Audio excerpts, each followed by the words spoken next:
नमस्कार मित्रों, एक बार फिर से स्वागत है आपका उद्योग की बात आपके अपने YouTube चैनल पे। उद्योग की बात में जैसा कि आप सभी जानते हैं कि हम लोग बात करते हैं छोटे व्यापारियों की, मझले व्यापारियों की और उनकी समस्याओं की। इसी संदर्भ में आज हम लोग बात करने के लिए उपस्थित हुए हैं उन व्यापारियों की समस्याओं को सदन तक ले जाने वाले, सरकार तक ले जाने वाले, समाज तक ले जाने वाले एक ऐसी महान विभूति जो पिछले 25 से 30 वर्षों से अपना जीवन लगातार व्यापारियों और उनकी समस्याओं और उनकी सेवा में ही समर्पित किए हुए हैं। स्वागत करते हैं हमारे राष्ट्रीय जन उद्योग व्यापार संगठन, एक ऐसा व्यापार संगठन जिसकी पहुंच देश के 12 राज्यों में है।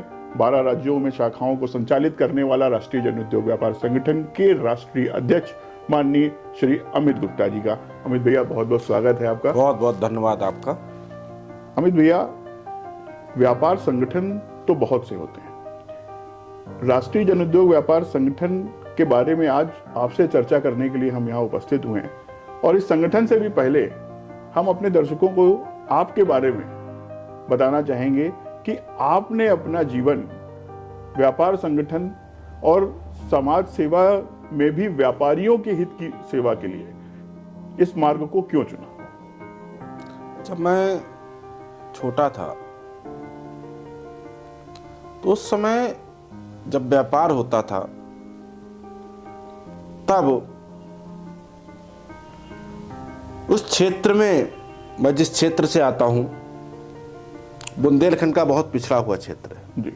उस समय व्यापारियों की जो दशा और दिशा देखने को मिलती थी वो मुझे बड़ा कष्टकारी थी जी। कष्ट लगता था कि जो व्यापारी इस देश के राजस्व से प्रदेश और देश की सरकार चलाने का काम करता है, सरकारें चलती है, लेकिन उसकी आवाज आज देश में बहुत बहुत बड़े बड़े उद्योगों की बात तो शुरुआत से, आज़ादी के बाद से लेकर जी अब तक होती चली आई। ठीक बात। लेकिन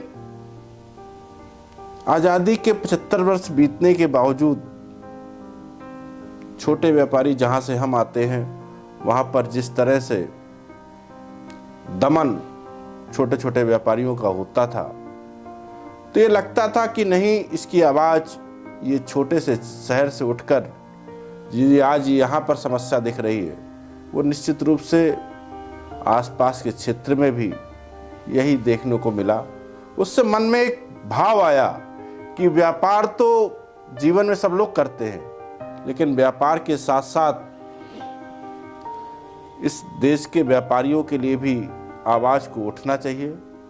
उस आवाज़ को उठाने के लिए उस भाव से, बांदा से इसकी शुरुआत की और आज विगत 28 साल हो गए।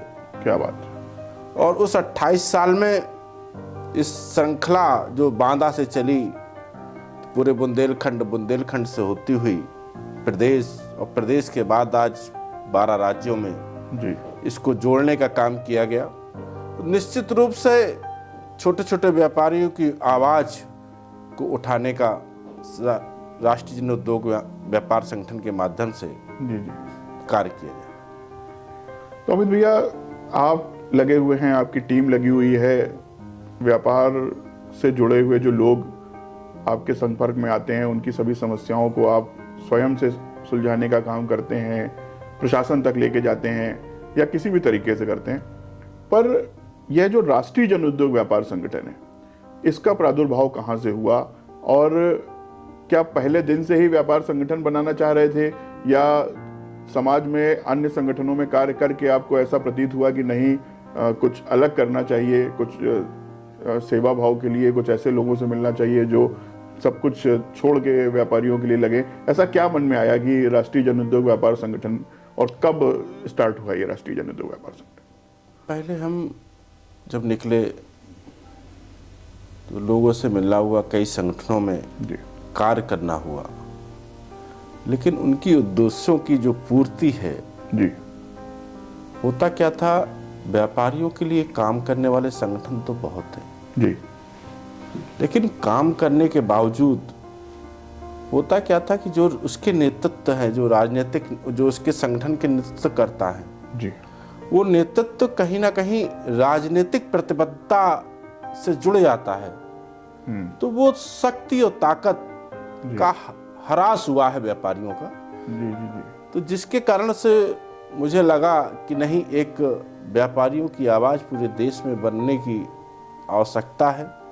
उसमें सबसे वार्ता हुई और इसकी शुरुआत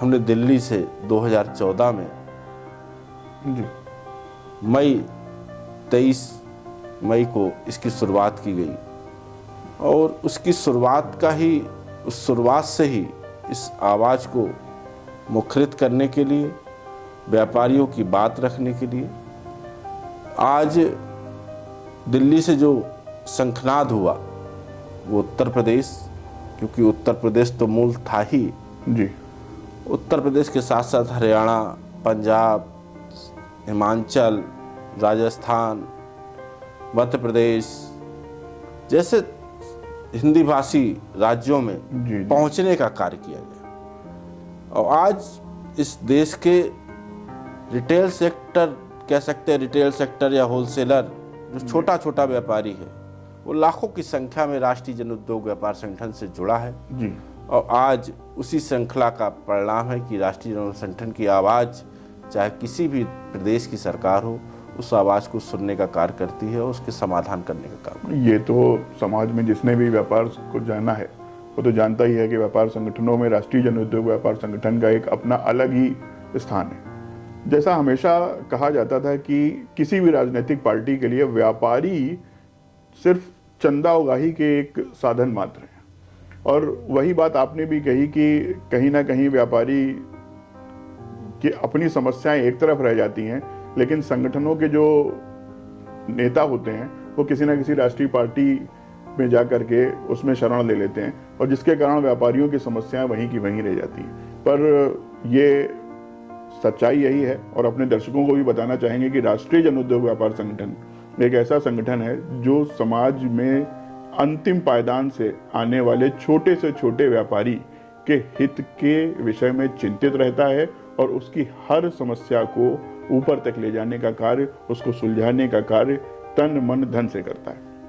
अमित भैया, ये तो हो गई संगठन की बात, ये भी बात हो गई कि आपने संगठन बनाया और ये संगठन दूसरों से किस तरीके से भिन्न है। आज के परिपेश में, आज सन 2014 से 2024 का ये जो सफर रहा आपका, आज जब केंद्र में भारतीय जनता पार्टी की सरकार है और कई प्रदेशों में भी उन्हीं की सरकार है, तो क्या कहना चाहेंगे व्यापारी? जैसे पहले से हम लोग देखते हैं, कई व्यापारियों से बातचीत हुई तो उनका कहना है कि माहौल सुरक्षा का है, कुछ चीजें बदली हैं। आप क्या कहना चाहेंगे, किस तरीके से परिवर्तन आया है? एक चीज समझिए, जब भी व्यापार के लिए सबसे पहली चीज है सुरक्षा जी, उसके बाद परिवहन जी, क्योंकि सड़क अच्छी होंगी तो व्यापार करने में सुगमता आने जाने की रहेगी जी, और सुरक्षा सबसे बड़ी चीज़ है। जब व्यापार आदमी करता है तो अगर आदमी अपने आप को असुरक्षित महसूस करता है तो निश्चित रूप से व्यापार वहाँ फल फूल नहीं सकता। व्यापार फलता फूलता वही है जहाँ पर सुरक्षा की एक सरकार की जिम्मेदारी भी बनती है जी, और उस जिम्मेदारी का निर्वहन होता है तो निश्चित रूप से उस क्षेत्र में व्यापार फलता है, बढ़ता है। आज प्रदेश और देश में व्यापार, जो छोटे व्यापारी हैं, उसमें कहीं ना कहीं निश्चित रूप से व्यापारी अपने आप को ये तो मानता है कि आज प्रदेश और देश में सबसे अमन और चैन का राज है, जिससे व्यापार वो सुगमता से कर पा रहा है। ठीक बात है भैया। अब थोड़ा सा हमारे दर्शकों को, हमारे व्यूवर्स, कुछ एक आध ऐसा किस्सा जानना चाहेंगे कि जब कहीं पे व्यापारी को कुछ समस्या हुई हो और संगठन ने आगे बढ़ के किस प्रकार से उसकी सहायता की हो, कुछ भी एक जो याद आता हो आपको। देखिए, अभी कुछ दिन पहले एक व्यापारी थे बिसंडा के, उसकी दुकान में आगजनी की घटना हुई जी, और आगजनी की घटना में उसकी बच्ची 18 से 20 साल की थी और जितना भी सामान था जी वो अग्निकांड में बिजली के शॉर्ट सर्किट से जी सब का सब जल गया। जी और उस जलने के कारण उसके परिवार में उस बेटी एक तरफ खड़ी थी शादी के मुंह पर और दूसरी तरफ व्यापार करने के लिए उसके पास पैसा नहीं था। राष्ट्रीय जन उद्योग व्यापार संगठन ने अपने टीम से जोड़कर उस परिवार की आर्थिक मदद करने का काम किया। उससे उस परिवार आज पुनः अपना व्यापार कर पा रहा और बेटी की शादी हुई। ये संगठन के द्वारा और ये सब आप सब ये जितने व्यापारी आप सब लोग का सहयोग है उसके कारण ये हो पाया। ऐसी कई घटनाएं हैं जिसमें व्यापारियों ने योगदान बढ़ चढ़ कर करने का काम किया। एक और प्रश्न मन में आता है भैया कि संगठन से हम चाहेंगे कि हर व्यापारी संगठन से जुड़े, पर व्यापारी के मन में भी प्रश्न आएगा कि संगठन से जुड़कर उसको क्या लाभ होगा। क्या संगठन से जुड़कर उसका व्यापार कुछ वृद्धि हो पाएगी, कुछ इस तरीके का कुछ बात आ पाएगी?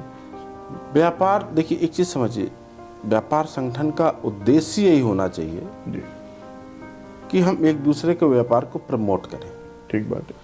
जितने भी हम व्यापारी हैं जी इस संगठन से जुड़े हुए लोग हैं, प्रयास ये करना चाहिए कि एक भावना ये आना चाहिए कि हम एक टीम है जी। और टीम के रूप में अगर एक भाई हमारा कोई काम कर रहा है, कोई कपड़े का काम कर रहा है तो उसके यहाँ से कपड़े खरीदने का काम करें, जो जूते का काम कर रहा है वो जूते खरीदने का काम करे, जो फर्नीचर का काम कर रहा है तो उसके यहाँ से फर्नीचर खरीदने का काम करे। ये एक भावना पूरे प्रदेश और देश में हमने पैदा करने का काम किया है जी। और अभी हमने चित्रकूट में उद्योगपति आए थे, हमने सार्वजनिक रूप से घोषणा की कि ये व्यापारी अगर हमारे बीच के गौरव हैं, शान है, तो उनके प्रोडक्ट को हम लोग अपने बीच में लाने का काम करें, जोड़ने का काम करें। तो उससे होगा क्या, जब व्यापार बढ़ेगा तो निश्चित रूप से एक दूसरे में जब व्यापार किसी का बढ़ता है तो वो संगठन के लिए भी जुड़ने का काम करता है, सहयोग देने का काम करता है। ठीक बात है। और राष्ट्रीय जन उद्योग व्यापार संगठन के विषय में कुछ थोड़ा सा और बताएं कि यदि कोई भी किसी एक छोटे गांव कस्बे में बैठा एक छोटा व्यापारी किस तरीके से हमारे राष्ट्रीय जन उद्योग व्यापार संगठन से जुड़ सकता है? क्या उसको दिल्ली जाना पड़ेगा या मात्र एक फ़ोन कॉल करके वो जुड़ सकता है, या कहाँ से जाकर वो व्यापार संगठन के जो निकटतम पदाधिकारी हैं उनसे कैसे मिल सकता है? इसके बारे में थोड़ा सा गाइड करें। राष्ट्रीय जन उद्योग व्यापार संगठन की एक वेबसाइट है, उसके माध्यम से भी संगठन के सदस्य बनकर, या मेरा एक ऐसा मोबाइल है कि वो 24 घंटे खुला रहता है जी, और उस में अगर लगता है, मेरा नंबर है, कभी भी लगे किसी व्यापारी को, और जहाँ पर मैं समझता हूँ अधिकतर प्रदेश में सब जगह प्रदेश की टीम है, जिले स्तर की टीम है, उन जिले स्तर के पदाधिकारी अगर कोई व्यक्ति हमारे बीच में आता है तो जिले के पदाधिकारी से टच करवा देते हैं, तो ताकि वो आके संगठन में जुड़ के कार्य करें। अमित भैया, बहुत बढ़िया लगा आपसे बात करके इस पूरे विषय पे। अब चलते चलते कुछ छोटी छोटी सी बातें हैं। जितना एक्सपोजर आपका है व्यापारियों के साथ में, जितने व्यापारियों से आप मिले हैं, जन साधारण में ऐसा एक्सपोजर दुर्लभ है प्राप्त करना। तो आपको ऐसी कुछ एक दो समस्याएं बताइए जो सभी को आ रही हो, और मैं कोशिश करेंगे कि इस वीडियो के माध्यम से वो समस्याएं सरकार में बैठे प्रथम पंक्ति के लोगों तक पहुंचे। तो कुछ ऐसा जो आपको लग रहा हो आज की डेट में जो सभी के साथ ऐसी कुछ समस्या आ रही हो, तो वो बातें सरकार तक जाएं।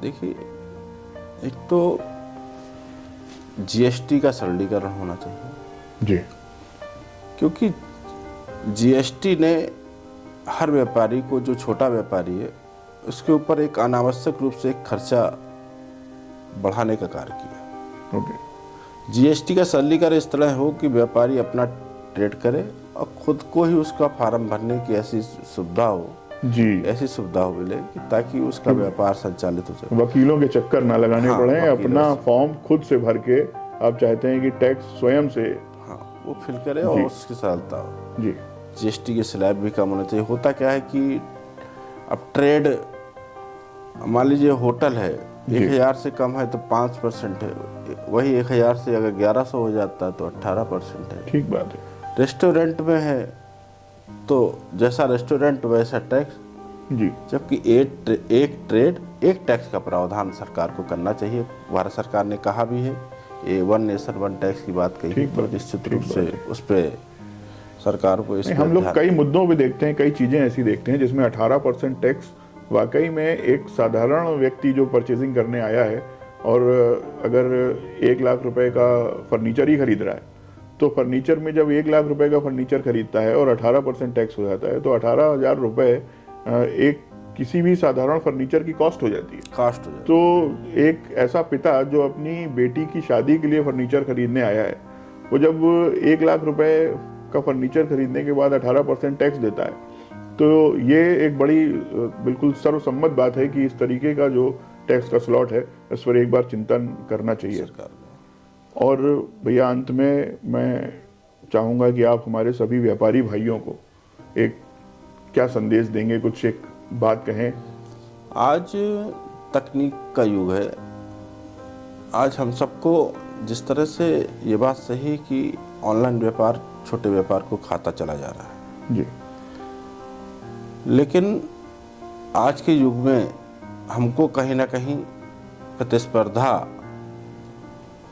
को अपनाने का काम करना चाहिए।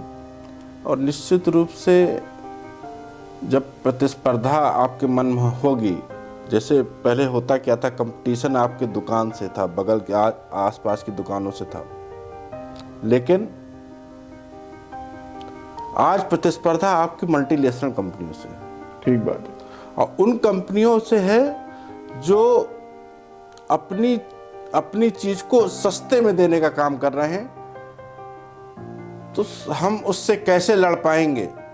उसका लड़ने का तरीका यह है कि हम एक दूसरे के भाइयों का, अपनी मार्केट में ही एक दूसरे के भाई का सपोर्ट करने का काम करें, ना कि चोरी छुपे हम एक दूसरे के नुकसान करने का काम करें। जी। हमारा ये फर्ज है, जब हम ये सोच पैदा करेंगे, अपने परिवार में भी पैदा करने का काम करें कि कपड़े वाला अगर जूते खरीदेगा, जूते वाला अगर मोबाइल खरीदेगा, तो फिर मार्केट का व्यापार तो खत्म होगा ही। ठीक बात। इस पे भी हमें जन जागरण करने की आवश्यकता है। और अगर ये जन जागरण आएगा तो निश्चित रूप से इस ऑनलाइन समस्या से भी व्यापारी निजात पाने का काम करेगा। और थोड़ा थोड़ा व्यापारियों को भी ऑनलाइन आना पड़ेगा, अपना खुद का पोर्टल बनाना पड़ेगा, मोबाइल के माध्यम से अपने कस्टमर से जुड़ना पड़ेगा, तकनीक का उपयोग तकनीक को भी उपयोग करना पड़ेगा और साथ में संगठन का भी उपयोग करना पड़ेगा, क्योंकि हमेशा से कहा गया है संघे शक्ति कलयुगे, और व्यापार संगठन से जुड़ें, अपनी शक्ति को बढ़ाएं। बहुत बढ़िया लगा अमित भैया, बहुत गंभीर चर्चाएं रही और पूर्ण प्रयास किया जाएगा कि अधिक से अधिक व्यापारी हमारे व्यापार संगठन से जुड़ें और स्वयं को शक्तिशाली करें और व्यापार संगठन को भी शक्तिशाली करें। बहुत बहुत धन्यवाद।